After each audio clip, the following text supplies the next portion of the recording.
At a crowded airport, a 39-year-old black woman was minutes away from the flight that could change her family's future until she stopped to defend an elderly woman being harassed.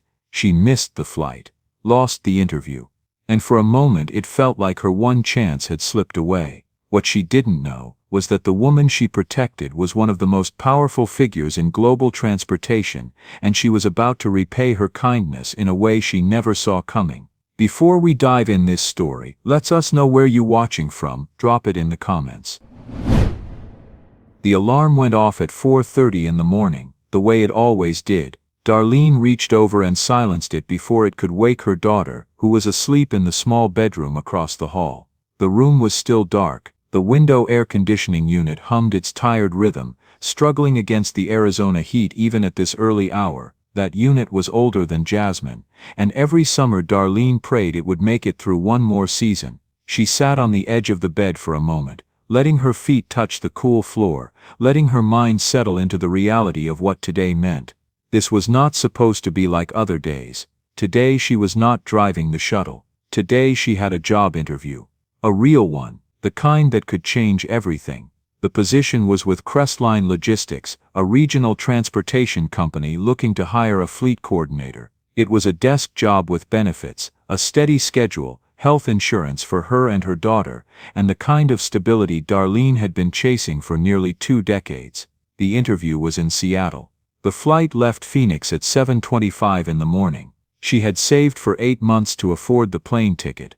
8 months of packing her own lunches, of skipping her morning coffee from the gas station, of telling Jasmine they would go to the movies next weekend instead of this one. 8 months of small sacrifices that added up to 1 plane ticket and 1 chance. She had borrowed a navy blue blazer from her neighbor Miss Claudine, who used to work at a bank downtown before she retired. Miss Claudine had pressed it herself, had hung it in a garment bag, had told Darlene she looked like a CEO when she tried it on. "You are going to knock them dead, baby," Miss Claudine had said. "I can feel it in my bones." Darlene had practiced answers to interview questions in front of the bathroom mirror until the words felt smooth on her tongue, until she could say them without her voice shaking. She had researched Crestline Logistics online at the public library, had learned the names of the executives, had memorized the company's mission statement. This was her shot, maybe her only one. Darlene moved quietly through the apartment, careful not to disturb the silence. The floorboards creaked in the hallway the way they always did, and she stepped over the loose one near the bathroom door out of habit. Her daughter Jasmine was 14 now, smart as a whip, stubborn as her mama, and old enough to understand why today mattered. The night before, they had sat together on the couch eating microwave popcorn and watching a game show on the old television that only got 12 channels. Jasmine had been quieter than usual, and Darlene had known something was on her mind. "Mama," Jasmine had finally said, "what if you get the job? Then things are going to get better, baby. A lot better. But what if you do not get it?" Darlene had pulled her daughter close, smelling the coconut oil in her braids, feeling the warmth of her small body against her side. "Then I will find another way. I always do. That is what we Mitchell women do. We find a way."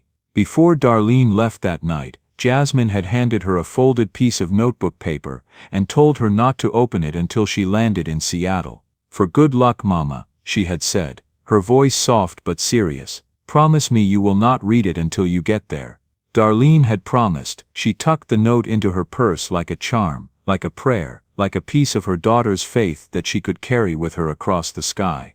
Now, in the gray light of early morning, she made herself a cup of instant coffee and stood by the kitchen window, looking out at the parking lot below. The street lights flickered against the cracked pavement. A stray cat moved between parked cars, hunting for something in the shadows. Somewhere in the distance, a car alarm went off and then stopped. The world was still half asleep, but Darlene's heart was already racing. She thought about her mother, Henrietta, who lived 2 miles away in a senior apartment complex called Sunrise Gardens. 83 years old and stubborn as iron, with knees that ached every morning and a spirit that refused to bend. Henrietta had raised Darlene alone after her father left when she was 7, worked 2 jobs, sometimes 3, cleaned houses during the day and offices at night. Never complained, never stopped believing that her daughter would become something important. "You got a light in you, baby girl," Henrietta used to say when Darlene was young. "Do not let nobody blow it out. You hear me? Nobody." Darlene had spent most of her adult life trying to keep that light burning.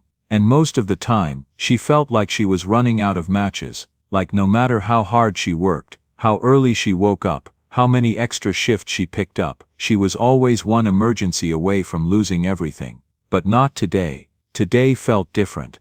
Today felt like the beginning of something. She finished her coffee, rinsed the cup in the sink, and grabbed her bag. She paused at Jasmine's door, pushing it open just a crack to look at her daughter sleeping, her face peaceful, her breathing slow and even. Darlene whispered a prayer over her the way her mother used to do, the way generations of Mitchell women had done. "Lord, watch over my baby. Keep her safe until I get home." Then she slipped out the front door just as the first light of morning began to edge over the horizon. The desert sky was turning from black to deep purple to orange, and somewhere in the distance, a bird started singing. Darlene whispered another prayer, the same one her mother had taught her when she was a little girl. "Lord, order my steps, and if I stumble, catch me before I fall." Then she walked to her car, got in, and drove toward the airport. Phoenix Sky Harbor International Airport was already buzzing by the time Darlene pulled her old Honda Civic into the long-term parking structure. The car coughed twice before she shut off the engine, the way it always did, like it was complaining about being asked to work so hard. She patted the dashboard gently, and whispered a quiet thank you, the way she always did. That car had over 200,000 miles on it. The air conditioning had stopped working 3 summers ago, and she had never been able to afford to fix it. The driver's side window did not roll down all the way anymore, and there was a crack in the windshield that she had been meaning to get repaired for 2 years. But that car kept going. Day after day, carrying her to work and back, carrying Jasmine to school and doctor's appointments and the library. It had no business still running, but it kept going. Just like her. She checked the time on her phone, 6:48, her flight boarded at 7:05. She had just enough time if everything went smoothly, if the security line was not too long, if nothing unexpected happened. She grabbed her purse, checked one more time to make sure Jasmine's note was still inside, and started walking toward the terminal.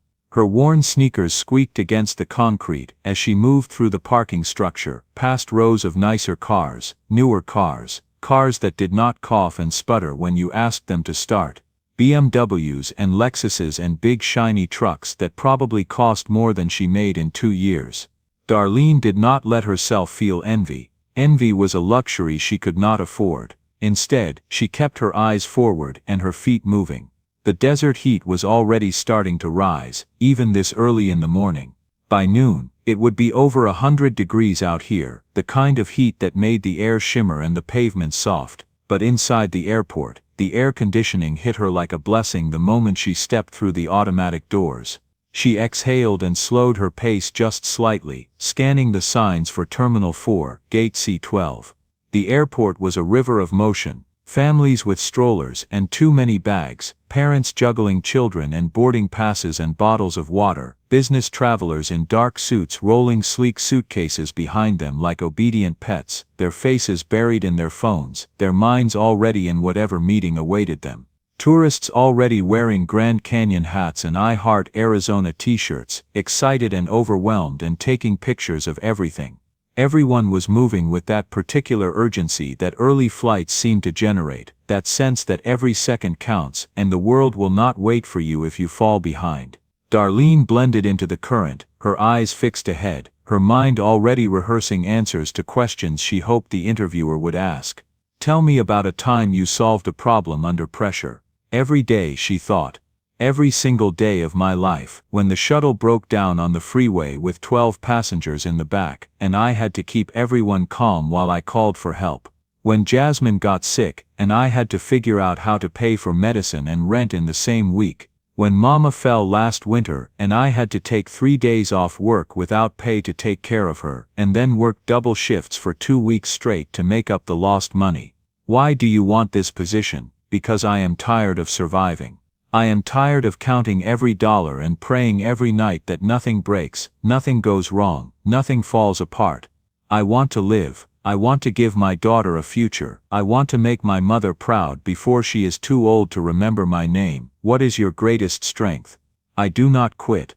I have never quit on anything in my life. When things get hard, I get harder. That is just who I am. She was almost to the security checkpoint, could see the lines forming, could see the TSA agents directing people into different lanes, when something made her slow down. It was not a sound exactly, it was more like a disturbance in the rhythm of the place, a ripple in the steady hum of movement, something that did not belong. She turned her head toward the sliding glass doors near the drop-off zone, the area where cars pulled up and passengers climbed out with their luggage, hugging family members goodbye before heading into the terminal. And that is when she saw them. An elderly woman stood near a pillar, clutching her handbag against her chest like a shield. She was small, maybe in her early 80s, with silver-white hair curled softly beneath a pale blue hat. Her clothes were nice, the kind of nice that whispered money without shouting it. A cream-colored cardigan over a floral blouse, sensible shoes that still looked expensive. But her face was pale, almost gray, and her shoulders were hunched inward, like she was trying to make herself smaller, trying to disappear. Standing in front of her, too close, too aggressive, were two men. They were dressed well enough. Clean clothes, neat hair, the kind of appearance that made you second-guess your instincts, made you wonder if maybe you were seeing things wrong, but their posture gave them away. One of them had his hand planted firmly on the handle of the woman's small rolling suitcase, blocking her from moving. The other was waving his phone in her face, speaking in a low, insistent voice that Darlene could not quite hear from where she stood. But she did not need to hear the words to understand what was happening. She knew the type. She had seen it before, more times than she could count, on her shuttle routes and at bus stations and in parking lots all over Phoenix. Travelers getting pressured, scammed, shaken down. Vulnerable people being targeted by predators who knew exactly how to spot weakness and exploit it. These men were running a game on that woman, and no one else seemed to notice. Or maybe they noticed and just kept walking, the way people do when they are in a hurry and someone else's problem is not their problem. Then Darlene noticed something else that made her heart clench even tighter. There was a young girl standing slightly behind the elderly woman. Maybe 12 or 13 years old, with the same silver blonde hair and the same terrified expression. She was holding on to her grandmother's cardigan with one hand, her knuckles white, her eyes wide with fear. A grandmother and her granddaughter, traveling alone, being targeted by predators. Darlene glanced at the clock on the wall. 6:51, boarding in 14 minutes, she could make it. She could still make it if she just kept walking. If she looked away the way everyone else was looking away. If she told herself that someone else would help, that it was not her responsibility, that she had too much to lose. But she did not keep moving, because when she looked at that woman's hands, trembling the way her own mother's hands trembled when she was scared, something inside her turned. Something deep and old and unshakable, planted there by Henrietta Mitchell a long time ago. Her mother's voice echoed in her memory, clear as a bell. Baby girl, the measure of a person is not what they do when it is easy, it is what they do when it costs them something. Anybody can be kind when it is free. The question is, what will you do when it is expensive? Darlene had watched people freeze before, she had watched people look away. She had told herself a long time ago that she would never be one of them, no matter what it cost, so she changed direction. She walked straight toward the commotion, her sneakers silent on the tile floor, her heart pounding louder with every step. Darlene did not charge in, she did not raise her voice. She simply walked up with the calm, deliberate stride of a woman who had spent 15 years managing difficult passengers on a shuttle bus and knew how to handle tension without escalating it. She had dealt with drunk passengers, she had dealt with angry passengers. She had dealt with passengers who wanted to fight each other and passengers who wanted to fight her. She had learned a long time ago that the best way to diffuse a situation was to stay calm, stay steady, and never let them see you sweat. She stepped between the two men and the elderly woman, positioning herself just close enough to offer protection without making it a confrontation. Her body language said everything her mouth did not. I see you, I know what you are doing, and I am not going to let it happen. The elderly woman looked up at her with wide, frightened eyes. Up close, Darlene could see the fear written all over her face, could see the way her thin fingers clutched her handbag so tightly that her knuckles had turned white. Her breathing was shallow and rapid, like she was on the verge of panic. The young girl behind her had tears streaming down her face, silent tears that she was trying desperately to hide. She looked so much like Jasmine in that moment that Darlene felt her heart crack right down the middle. "Excuse me, ma'am," Darlene said, her voice warm but steady. "Is everything all right here?" The shorter of the two men turned first, his eyes narrowing with irritation. He was maybe 40, with a face that might have been handsome once but had gone hard around the edges. The kind of face that belonged to someone who had stopped caring about other people a long time ago. The taller one straightened his shoulders and put on a mask of indignation, the kind of performance that was designed to make Darlene feel like she was the one causing trouble. "This does not concern you," the taller one said. His voice was smooth, practiced, the voice of someone who had talked his way out of trouble many times before. "She bumped into me, damaged my jacket. We are just trying to settle this like reasonable adults." Darlene did not flinch. She did not look at him. She kept her eyes on the elderly woman and the girl beside her. "Ma'am," Darlene said again, softer this time. "Do you need help?" The woman's voice came out in a whisper, barely audible above the noise of the terminal, but the word was clear. Yes, that one word was enough. Darlene turned to face the men fully, her posture firm, her expression unreadable. She was not a large woman, 5'5", maybe 140 pounds. She was not physically intimidating by any stretch of the imagination, but there was something in her eyes, something hard and unbreakable, that made the shorter man take a half step backward. "There are cameras all over this terminal," she said calmly, nodding toward the ceiling where the red lights of security cameras blinked steadily. "Security is right over there by the escalator. If something really happened, if this woman really damaged your jacket, they can review the footage and sort it out properly. I am sure you would want that, right? An official record of what happened."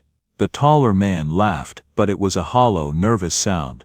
The kind of laugh that comes out when a plan is falling apart. "We do not have time for that," he said. "We have a flight to catch. We are just trying to settle this quickly and move on."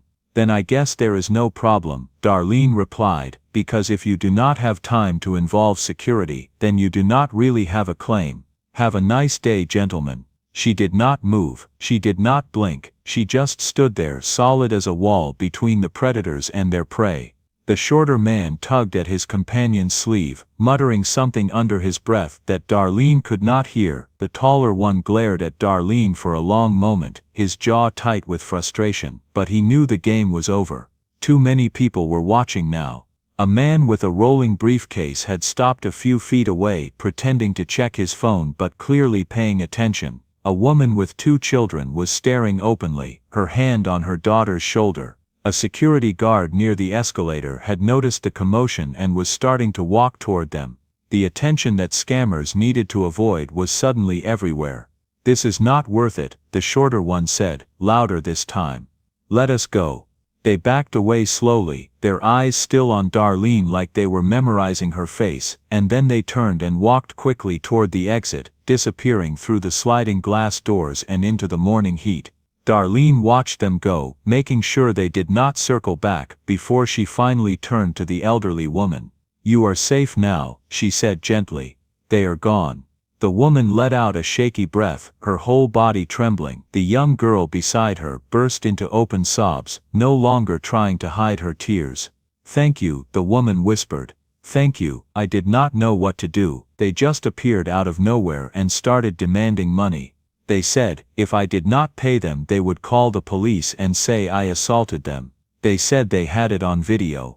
I was so scared, my granddaughter was so scared." Darlene felt her heart clench. She reached out and placed a gentle hand on the woman's arm. "It is a scam," she said. "They target people at airports all the time, especially people traveling alone or with children. They look for anyone who seems vulnerable, but you did not do anything wrong." "They were lying," They did not have any video, they just wanted to scare you into giving them money. The woman closed her eyes and a single tear slipped down her wrinkled cheek. I feel so foolish, she said. I should have known better. I am not usually so easily rattled, but my sister is in the hospital, and we have been here all week dealing with that, and we are so tired, and You are not foolish, Darlene said firmly. You were targeted, there is a difference. Do not blame yourself for being the victim of criminals. She bent down slightly to look at the girl directly. The child had her grandmother's eyes, blue-gray and filled with tears. Hey there, sweetheart. What is your name? The girl sniffled. Emma. Emma. That is a beautiful name. I am Darlene. I know that was really scary, but you were so brave. You stayed right by your grandmother's side the whole time. That took courage. Emma wiped her eyes with the back of her hand and nodded, a tiny spark of something returning to her expression. Darlene straightened and turned back to the grandmother. Can I help you get somewhere? Do you have a flight to catch? The woman nodded weakly. Gate C-52. We are going home to Seattle. Darlene's stomach dropped. She glanced at the clock on the wall. 6:58. Her own gate was C-12, in the opposite direction. Boarding had already started. She had 7 minutes, maybe less. For a moment, Darlene stood frozen at the crossroads of her life. She could feel the seconds ticking away, each one a grain of sand slipping through her fingers. Gate C-12 was to the left. Gate C-52 was to the right. Her future was in one direction. This woman and her granddaughter were in the other. She thought about the 8 months of saving. She thought about the borrowed blazer hanging in the garment bag in her carry-on. She thought about Jasmine's note in her purse, the one she had promised not to open until she landed in Seattle. She thought about Crestline Logistics and the interviewer who was expecting her and the job that could change everything. She could still make it if she ran. If she left this woman and her granddaughter here, if she trusted that they would be fine, if she told herself that she had already done enough. But then she looked at Emma, her face still wet with tears, her small hand clutching her grandmother's cardigan. And she looked at the grandmother, Margaret, still pale and shaking, trying so hard to hold herself together. And she thought about what Jasmine would think if she knew her mother had walked away from someone who needed help. She thought about what her own mother would say. She thought about the kind of person she wanted to be when no one was keeping score. The truth was there was no choice to make. Not really. The choice had been made a long time ago, in a small apartment in South Phoenix by a mother who taught her daughter that kindness was not optional. Come on, Darlene said, picking up Margaret's suitcase with one hand and offering her arm with the other. Let us get you both to your gate. I will make sure you get there safe. Margaret's eyes widened. But your flight, surely you have somewhere to be. I cannot ask you to. You are not asking, Darlene said. I am offering. Now come on. We do not have much time. They began moving through the terminal together, 3 generations of women linked by circumstance and kindness. Darlene walked slowly, matching her pace to Margaret's, which was unsteady and careful. She kept Emma close on her other side, occasionally reaching over to squeeze the girl's shoulder reassuringly. The airport swirled around them. Announcements echoed overhead, calling passengers to gates, announcing delays, reminding everyone that the world kept moving whether you were ready or not. Luggage carts rattled past. Children laughed and whined. Business travelers weaved around them impatiently, too focused on their own schedules to notice the small procession making its way through the terminal. But Darlene noticed everything. She noticed the way Margaret's breathing was shallow and uneven, like her lungs could not quite get enough air. She noticed the slight limp in the older woman's step, like her hip or her knee was bothering her. She noticed how Emma kept looking back over her shoulder, as if she was afraid those 2 men might reappear at any moment. You are doing great, Darlene said softly, her voice steady and reassuring. Just a little further. We are almost to security. They reached the security checkpoint, and Darlene slowed to a stop. This is as far as I can go with you, she said gently. Margaret looked up, panic flickering across her face again. Before Darlene could say more, a uniformed airport assistance officer approached, drawn by the sight of an elderly woman leaning heavily on a stranger and a frightened child clutching her side. Ma'am, the officer said kindly to Margaret, would you like wheelchair assistance to your gate? Margaret exhaled shakily. Yes, yes please. Darlene waited until she saw Emma and Margaret safely seated in the wheelchair, escorted past security by airport staff before finally stepping back. On the other side, Darlene gathered everything up again and guided them toward the gate area. Margaret was moving even slower now, her energy clearly fading with each step. Let us stop for just a moment, Darlene said, steering them toward a bench near a window that looked out over the tarmac. Catch your breath. We have a little time. Margaret sank onto the bench gratefully, pressing a hand to her chest. Her face was still too pale, and there was a fine sheen of sweat on her forehead despite the air conditioning. I am sorry, she murmured, her voice thin with exhaustion. I am slowing you down. I do not usually fall apart like this. I do not know what is wrong with me today. There is nothing wrong with you, Darlene said firmly, sitting down on the edge of the bench so she could look at Margaret directly. You have been through a lot this week. You said your sister is in the hospital. You have been taking care of her, and taking care of Emma, and probably not taking care of yourself. And then those men targeted you when you were already running on empty. Your body is just telling you that you need to rest. Margaret looked at her for a long moment, something shifting in her expression, like she was seeing Darlene clearly for the first time. You are very kind, she said. I do not even know your last name, and here you are, taking care of us like we are family. Mitchell, Darlene said. Darlene Mitchell. And kindness does not require introductions. It just requires paying attention. Emma had been sitting quietly on her grandmother's other side, but now she spoke up, her voice small but steady. Miss Darlene, do you have a daughter? Darlene smiled. I do. Her name is Jasmine. She is 14. That is only 2 years older than me, Emma said. What is she like? She is smart and stubborn, and she asks too many questions, Darlene said, and Emma giggled. But she is also kind and brave, and she makes me proud every single day. She sounds nice. I wish I could meet her. Maybe someday you will. They sat in silence for a moment, watching a plane taxi past the window, its engines humming as it prepared for takeoff. Then Margaret seemed to gather her strength. She sat up a little straighter, her jaw setting with determination. We need to get to our gate, she said. I do not want Emma to miss her flight home too. Darlene stood immediately.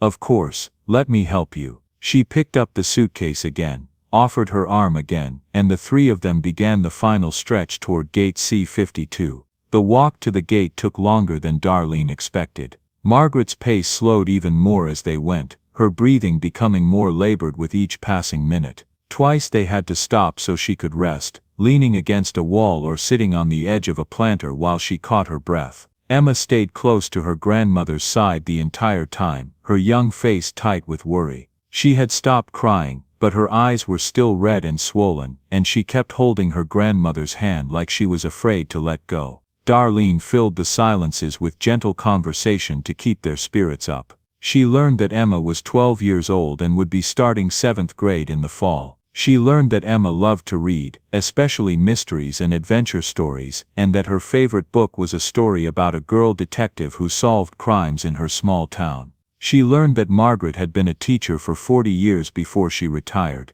teaching English literature at a private school in Seattle, and that her favorite author was Jane Austen.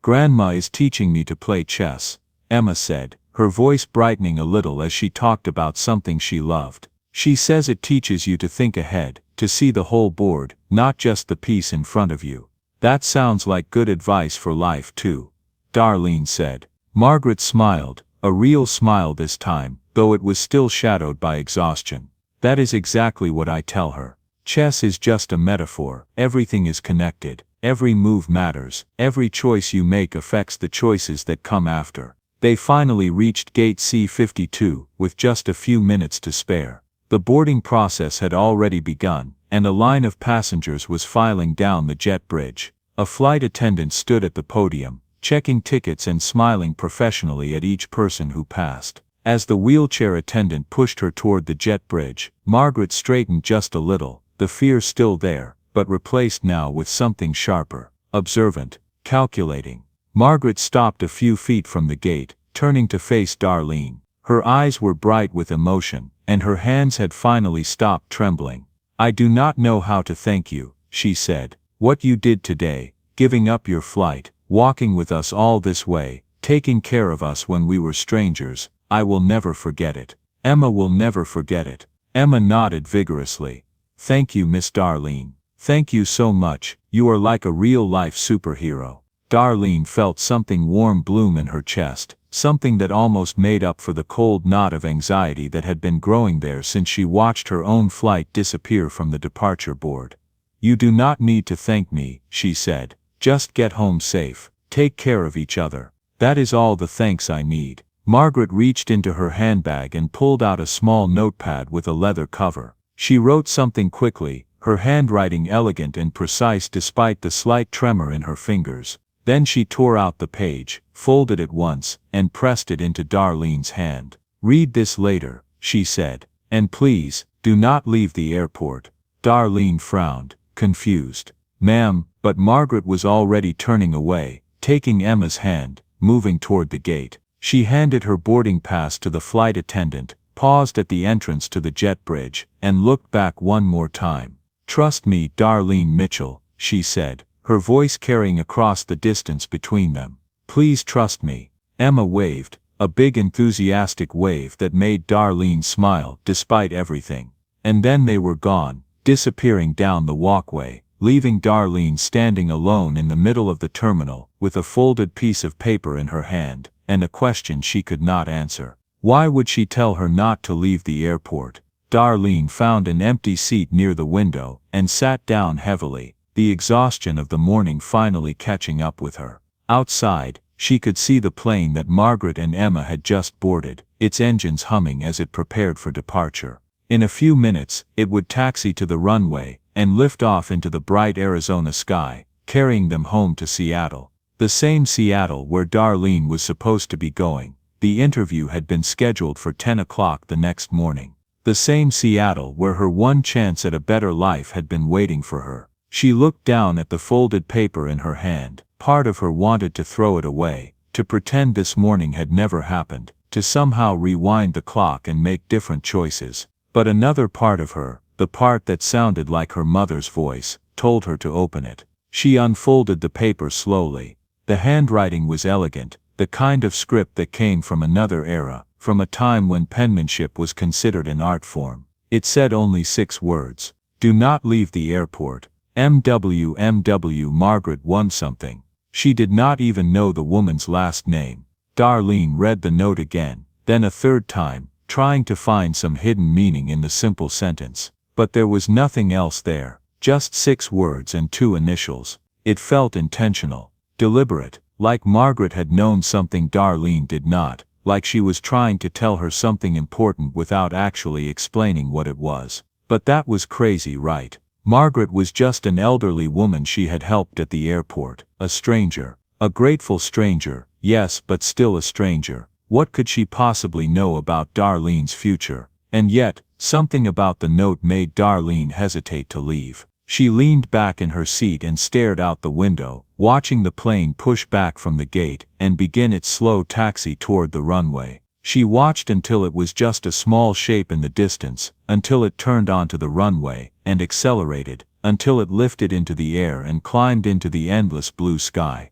Then it was gone, and she was still here, alone with her thoughts and her questions, and a note she did not understand. She should call Jasmine, let her know what happened. She should call Crestline Logistics and try to explain, beg for another chance, grovel if she had to. She should figure out if there was any way to get another flight, even though she knew she could not afford one. But she did not move. She just sat there, holding that piece of paper, feeling the weight of the morning pressing down on her. After some time, a gate agent approached her. Ma'am, are you waiting for a flight? Darlene swallowed and shook her head. I missed it. The agent studied her for a moment, then nodded. You can wait here for now, but airport operations may contact you later. Darlene thanked her, and moved to a quieter seating area near a large window, exhaustion finally pulling her under. She dreamed about her mother. Henrietta was standing in her kitchen, the one from the apartment where Darlene grew up, stirring something in a big pot on the stove. The smell of collard greens and ham hocks filled the air, and sunlight streamed through the yellow curtains. Everything felt warm and safe and golden, the way childhood memories always do when you look back at them from far away. "Mama," Darlene said in the dream, "I messed up, I had one chance and I let it go." Henrietta turned to look at her, that familiar expression on her face, the one that was equal parts love and steel. "Baby girl," she said, "you did not let anything go, you made a choice. The right choice, and the Lord sees that, He always sees. But what am I supposed to do now?" Henrietta smiled, that slow knowing smile that Darlene had seen 1,000 times growing up. "Wait," she said, "be patient, trust, the answer is coming, it is already on its way." Darlene woke with a start, disoriented for a moment, not sure where she was or how long she had been asleep. The light through the windows had changed again, softer now, more blue, late afternoon. She blinked, rubbed her eyes, and checked the time on her phone. 4:17. She had been asleep for almost 5 hours. Her phone was nearly dead, the battery at 3%. She needed to find a charging station. She needed to figure out what to do next. She needed to. "Miss Mitchell," the voice came from somewhere to her right. She turned, her heart suddenly pounding, and found a man standing a few feet away. He was wearing a crisp charcoal uniform, with polished shoes. A name tag glinted on his chest. His posture was formal, his expression calm and professional. "Miss Mitchell," he said again. "Darlene Mitchell." "Yes," she managed. "My name is Daniel Reyes, Airport Operations. Mrs. Whitfield has requested to meet you. I'll need to verify your ID first." The man nodded once. "Please come with me. Mrs. Whitfield is ready to see you." After a brief security check and escort clearance, he motioned for her to follow. Darlene followed the uniformed man, through a part of the airport she had never seen before, past the main terminals, through a secured door that required a keycard to open, down a long corridor, with polished floors and soft lighting, lined with photographs of aircraft and framed awards and certificates. Her heart pounded with every step. Questions tumbled through her mind faster than she could process them. Who is Mrs. Whitfield? Where are we going? Why does this man know my name? What is happening? She wanted to ask, but something stopped her, some instinct that told her to wait, to watch, to let this unfold however it was meant to unfold. They emerged through another set of doors, and suddenly they were outside, on a private tarmac. The Arizona sky was painted in shades of orange and purple now, the sun sinking toward the horizon, casting long golden shadows across the concrete. The air was still warm, but a gentle breeze had picked up, carrying the smell of jet fuel and desert dust, and parked on the runway, gleaming under the fading light, was a jet, sleek, white, with a midnight blue stripe along the tail and gold lettering on the side that read Whitfield Global Transportation. It was not a commercial plane. It was the kind of aircraft you saw in movies about billionaires and presidents, the kind that belonged to people whose lives existed in a completely different universe. Darlene stopped walking. "That," she said slowly, "is for me." The man smiled slightly. "Yes ma'am, Mrs. Whitfield requested you specifically. I think there has been some kind of mistake. I do not know anyone named Mrs. Whitfield. I helped an elderly woman this morning. Her name was Margaret, but..." She trailed off as the jet's door opened, and stairs descended smoothly to the tarmac. And then a woman stepped out. It was Margaret, the same silver-white hair, the same delicate features, the same blue-gray eyes, but everything else about her had transformed. Her posture was straight and commanding, nothing like the trembling, frightened woman from this morning. She wore a tailored white blazer over a silk blouse, and her hair was pinned up in an elegant style that looked like it had been done by a professional. She walked down the stairs with the confidence of someone who owned not just this plane, but probably the entire airline it came from. Behind her, Emma appeared in the doorway of the jet, dressed in what looked like private school clothes now, a plaid skirt and white blouse with a navy cardigan. She waved excitedly when she saw Darlene, bouncing on her heels. "Miss Darlene, you stayed. I told Grandma you would stay." Margaret descended the final steps, and walked across the tarmac toward Darlene, her heels clicking against the concrete with each step. When she reached her, she smiled, that same warm smile from this morning. but there was something else in it now, something that looked almost like triumph. "Miss Mitchell," she said, her voice clear and steady, "I told you not to leave the airport." Darlene stared at her, her mouth opening and closing without any sound coming out. "I do not understand," she finally managed. "What is happening? Who are you?" Margaret extended her hand, and this time her grip was firm and confident, nothing like the fragile trembling from this morning.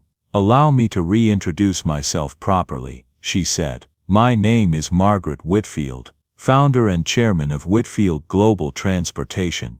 The name hit Darlene like a physical blow. Whitfield Global. She knew that name. Everyone in the transportation industry knew that name. It was one of the largest logistics and aviation companies in the Western Hemisphere. Cargo planes, shipping fleets, distribution centers. The kind of company whose trucks you saw on every highway, whose planes filled cargo holds at every major airport, whose name appeared in business magazines and news articles about billion-dollar deals. "Oh my God," Darlene whispered. Margaret's smile widened. "I was in Phoenix today for a reason," she said. "I have been reviewing our airport partnership programs personally, traveling anonymously to see how our systems treat ordinary passengers, especially vulnerable ones. My sister really is in the hospital." That part was true, but I was also using the opportunity to see firsthand what travelers experience when they are alone and afraid.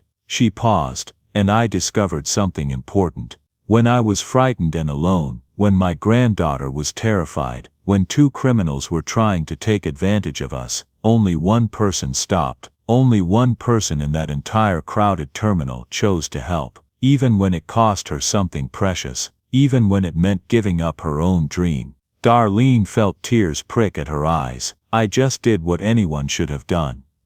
"No," Margaret said softly but firmly, "you did what almost no one does anymore. You chose kindness when it was inconvenient. You chose a stranger's safety over your own future. That is not common, Miss Mitchell. That is exceptional. That is the kind of character that cannot be taught or bought or faked." She took Darlene's hand in both of hers. "I would like to offer you a ride to Seattle. Your interview at Crestline may be over, but I made a few phone calls this afternoon. They have agreed to reschedule your meeting for tomorrow morning. Apparently a recommendation from me carries some weight in this industry. They agreed to reschedule your meeting for tomorrow morning." Darlene's knees went weak. She actually swayed on her feet, and the uniformed man beside her reached out to steady her. "You did that for me. I did more than that," Margaret said, "but we can discuss the rest on the plane. Right now, I believe we have a flight to catch." She turned and began walking back toward the jet. Emma bounced down the stairs and ran to Darlene, grabbing her hand and tugging her forward.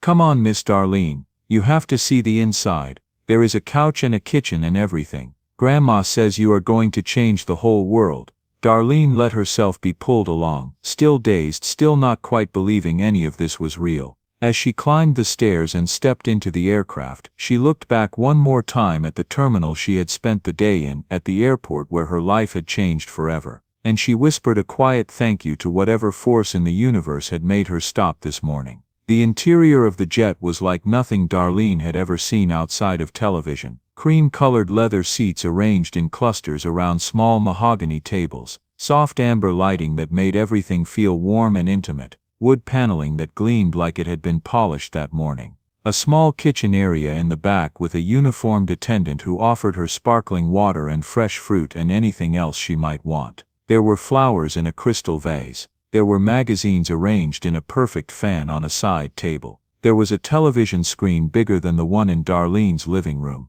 Everything smelled like leather and expensive perfume and possibility. Emma settled into a seat by the window, already pulling out a book from her backpack. Margaret gestured for Darlene to sit across from her at one of the small tables, and the engines hummed to life as the door sealed shut behind them. Within minutes they were taxiing down the runway. Darlene gripped the armrests as the plane accelerated, her stomach dropping as the wheels left the ground. She was not afraid of flying, but this felt different. This felt like crossing a threshold into a world she did not know how to navigate. Once they leveled off in the sky, Margaret folded her hands on the table and looked at Darlene with that same searching expression she had worn at the airport. "Tell me about yourself," she said. "The real version, not the version you rehearsed for your interview." So Darlene told her everything. She talked about growing up in South Phoenix in a neighborhood where working hard was the only option and getting ahead was rare. She talked about her mother Henrietta, who had sacrificed everything to give her a chance, who still worked part-time at a church daycare even at 83 because she said sitting still made her feel useless. She talked about her father who had walked out when she was 7 and never looked back. No explanation, no goodbye, just an empty closet and a note on the kitchen table that said "I am sorry." She had not heard from him since. She talked about getting pregnant at 19, just a year into community college, and making the hardest decision of her life to keep her baby. The father had wanted her to end it, had said he was not ready to be a parent, had disappeared almost as completely as her own father had. She talked about raising Jasmine alone, about the nights when she did not know how she was going to pay rent and buy groceries in the same week. About the mornings when she woke up at 4:30 to drive a shuttle bus because it was the only job that offered the flexibility she needed to be there for her daughter. She talked about the dreams she had let go of, one by one like balloons slipping from her fingers. The dream of finishing college, the dream of becoming a social worker, the dream of owning a home, the dream of taking Jasmine to Disney World just once, to see her face light up. And she talked about the one dream she still held on to, the dream that had brought her to the airport this morning, giving her daughter a better life than she had. Margaret listened without interrupting. Her expression did not change, but her eyes were paying attention in a way that felt almost sacred, like every word Darlene spoke mattered, like her story was being recorded somewhere important. When Darlene finally finished, Margaret was quiet for a long moment. The jet hummed around them. The sky outside the window was turning from orange to purple to deep blue. "You remind me of someone," Margaret said at last. "Who, me?" Darlene blinked. Margaret leaned back in her seat, a distant look in her eyes. "I did not inherit Whitfield Global," she said. "I built it from nothing. I started as a secretary at a small trucking company in Dallas when I was 22 years old. I made $85 a week. I lived in a one-room apartment with a hot plate and a mattress on the floor. I worked days and took business classes at night at the community college." She paused, her eyes focused on something far away, some memory that still carried weight. "My husband was killed in a car accident when our son was 3 years old. A drunk driver ran a red light. Thomas died on impact. I was 26 years old, a widow with a toddler and no money and no family to help me." Darlene felt her breath catch. "I could have given up," Margaret continued. "Everyone would have understood. But I did not have that luxury. I had a child depending on me. So I worked harder. I worked smarter. I found opportunities where others saw obstacles, and I clawed my way up. One rejection at a time, one closed door at a time, until I was running that trucking company instead of answering phones for it." She smiled, but it was a complicated smile, full of pride and pain. That was 50 years ago. Now Whitfield Global operates in 47 countries. We have 18,000 employees. Our fleet includes over 200 aircraft, but I never forgot where I came from. I never forgot what it felt like to be desperate and alone and afraid that tomorrow might be the day everything fell apart. She reached across the table and took Darlene's hand. "That is why I started the Whitfield Foundation. Not just to move cargo or operate aircraft, but to create opportunity for people who have been overlooked, people with talent and heart who just need one door to open. People exactly like you." Darlene felt tears streaming down her face. She did not try to wipe them away. Margaret released her hand and reached into a leather folder beside her, sliding it across the table. "This is what I want to show you." Darlene opened the folder with trembling hands. Inside were photographs of training facilities around the world, blueprints for new centers under construction, charts showing outcomes, placement rates, salary increases for graduates of the Foundation's programs, maps with pins marking locations in cities across the country and around the globe. "We train people for careers in logistics, transportation, fleet management," Margaret explained. "We focus on underserved communities, people who have potential but no pathway, people who have been told their whole lives that they are not enough." She turned to a page near the back of the folder. This is our newest initiative, a regional training center in Atlanta, set to open in 18 months, state-of-the-art facilities, partnerships with local community colleges, room for 1,000 students in the first year, full scholarships for everyone who qualifies. She looked directly at Darlene. I need someone to lead it, someone who understands what our students are facing because she has faced it herself. Someone who knows how to help people who have been counted out their whole lives. Someone with the kind of character that cannot be faked. Darlene stopped breathing. You are offering me a job. I am offering you an opportunity, Margaret corrected. Not out of charity, not out of guilt, out of recognition. You showed me who you are this morning, Miss Mitchell. You showed me your character when you thought no one important was watching. That is the only kind of character that matters. Darlene looked down at the folder, at the faces of students in the photographs, young people who looked like her, who looked like Jasmine, who looked like everyone she had grown up with in South Phoenix. At the blueprints for a building that did not exist yet, at the future that was suddenly impossibly within her reach. What about my interview at Crestline? She asked, her voice barely above a whisper. You should still go, Margaret said. Keep your options open. Make your own choice based on what is best for you and your daughter. But between us,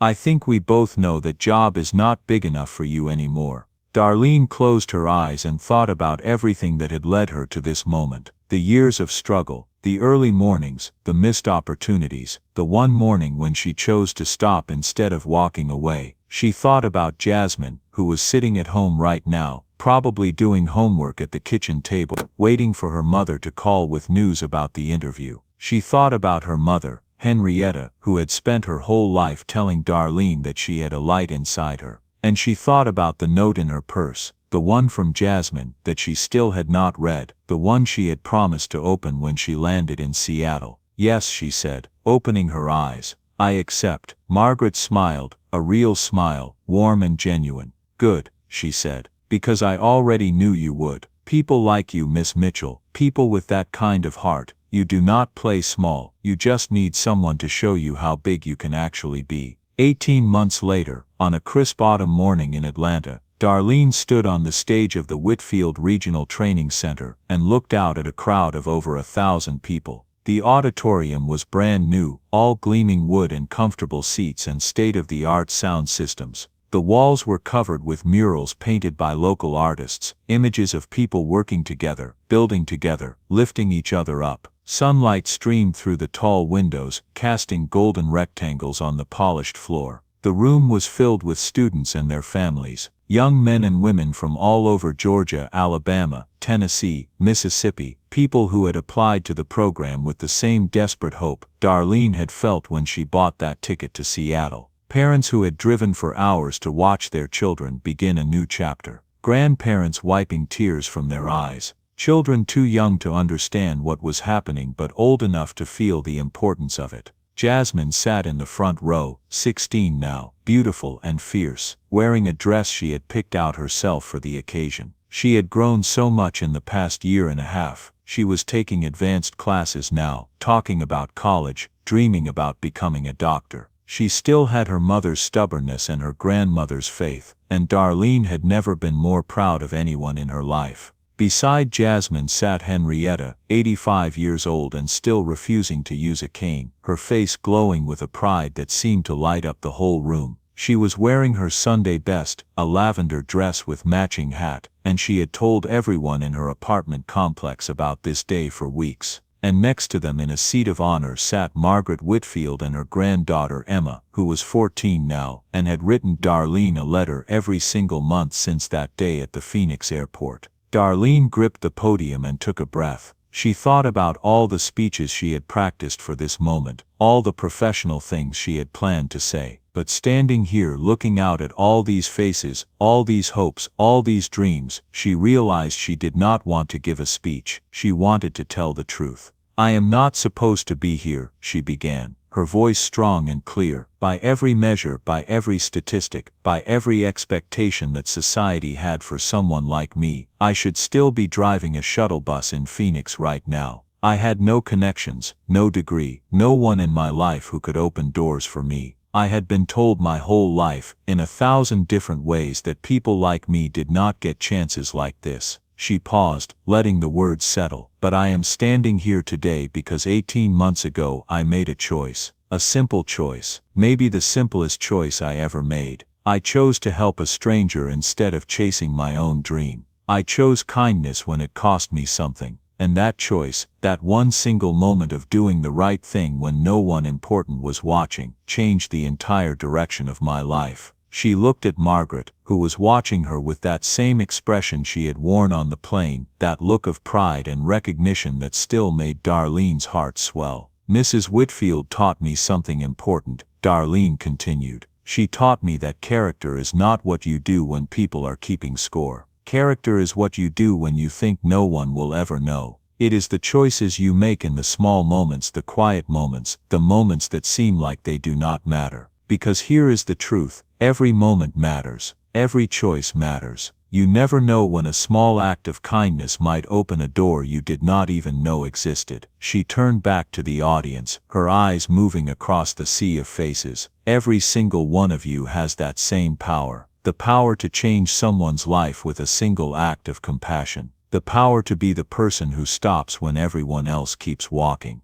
The power to turn a moment of loss into a lifetime of purpose. She felt tears on her cheeks, but she did not wipe them away. Let them see, she thought. Let them know that strength and tears are not opposites. When you graduate from this program, when you go out into the world with new skills and new opportunities, I want you to remember that. I want you to remember that your training matters, your career matters, your success matters, but your character matters more. Be the kind of person who helps. Be the kind of person who sees suffering and refuses to look away. Be the kind of person who gives kindness even when it costs you something. Especially when it costs you something. She smiled, her heart so full it felt like it might burst, because you never know. The stranger you help might change your life. The moment you think is your lowest might actually be your beginning, and the flight you miss might just be the runway you needed to take off into something bigger than you ever imagined. The audience erupted in applause. Jasmine was on her feet cheering, tears streaming down her face.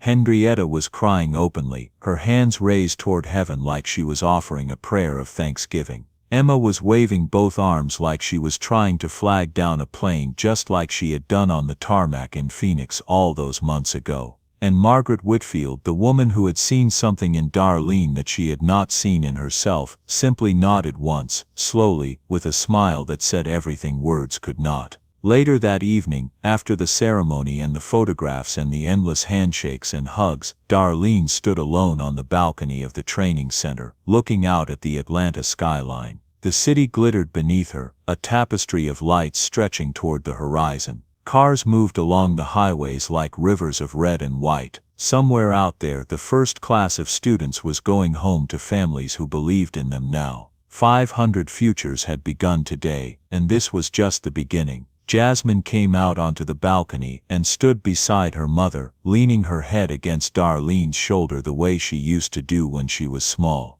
"I am so proud of you, Mama," she said quietly. Darlene put her arm around her daughter and pulled her close. "I am proud of you, baby. Everything I did for you. You are my reason. You always have been." They stood in silence for a moment, mother and daughter, watching the city lights sparkle beneath them. "Mama?" "Yes, baby. Remember that note I gave you, the one you were supposed to read when you landed in Seattle?" Darlene smiled. "I remember. I still have it. I carry it with me everywhere." "What did it say?" Darlene reached into her pocket and pulled out the worn folded piece of paper. She had read it so many times that the creases were soft and the ink was fading, but she knew every word by heart. She handed it to Jasmine. "Why do you not read it out loud?" she said. "Remind us both." Jasmine unfolded the paper carefully and read, her voice soft but clear in the evening air. "Dear Mama, I know you are scared. I know you think you are not good enough. But I want you to know that you are the best person I have ever known. Not because of what you do, but because of who you are. You always help people, Mama, even when it is hard, even when you are tired, even when no one says thank you. That is why I know good things are going to happen to you. because good things happen to good people, and you are the best person I know. I love you forever, Jasmine. Jasmine looked up at her mother, her eyes shining. I was right, Mama. I knew I was right. Darlene pulled her daughter into a hug, holding her tight, feeling her heartbeat against her own. You were right, baby. You were right all along. The door to the balcony opened and Margaret stepped out, moving a little slower than she had 18 months ago, leaning on a cane now, but still carrying that same quiet power that had drawn Darlene to her from the very beginning. Am I interrupting? She asked. Never, Darlene said, releasing Jasmine and turning to face her mentor, her friend, the woman who had changed everything. Please join us. Margaret walked to the railing and stood beside them, looking out at the city she had helped transform. How does it feel? She asked Darlene. Darlene considered the question for a long moment. Terrifying, she admitted, and overwhelming, and like more responsibility than I ever imagined carrying. She paused. And also exactly right, like this is what I was always supposed to be doing. Like everything that came before, all the struggle and the sacrifice and the fear was just preparation for this. Margaret nodded slowly, a knowing smile on her face. That is how you know you are where you are supposed to be, when it feels both impossible and inevitable at the same time. They stood in silence for a moment, 3 generations of women who had found each other through an act of kindness, connected forever by a morning in Phoenix when one of them chose to stop. Thank you, Darlene said finally, for seeing me, for believing in me, for giving me this chance. I will never be able to repay you. Margaret turned to look at her and her eyes were bright with something that looked like love. You already are, she said. Every student who walks through those doors, every life that changes because of the work you do here, every person who learns that they matter, that they have value, that their dreams are worth fighting for, that is how you repay me. By doing for others what I did for you. She reached out and took Darlene's hand. That is how kindness works, my dear. It is not a transaction, it is a chain. You pass it on, you keep passing it on, and eventually it circles the whole world. Darlene squeezed her hand, feeling the connection between them, feeling the weight of everything they had built together, and everything that was still to come. I will, she said. I promise. I will spend the rest of my life passing it on. Margaret smiled, that same warm smile from the first day, and nodded. I know you will. That is why I chose you. The city lights sparkled beneath them. The stars were beginning to appear overhead. And somewhere in the building behind them, the future was waiting to be built. If this story moved you, do not let it end here. Hit that like button so we know you want more stories like this. Subscribe if you believe that kindness still matters in this world. And turn on the notification bell because tomorrow we are sharing another story that might just change the way you see your day. Until then, be the person who stops. You never know who is watching. You never know whose life you might change. And you never know what runway you are about to land on. Join us to share meaningful stories by hitting the like and subscribe buttons. Don't forget to turn on the notification bell to start your day with profound lessons and heartfelt empathy.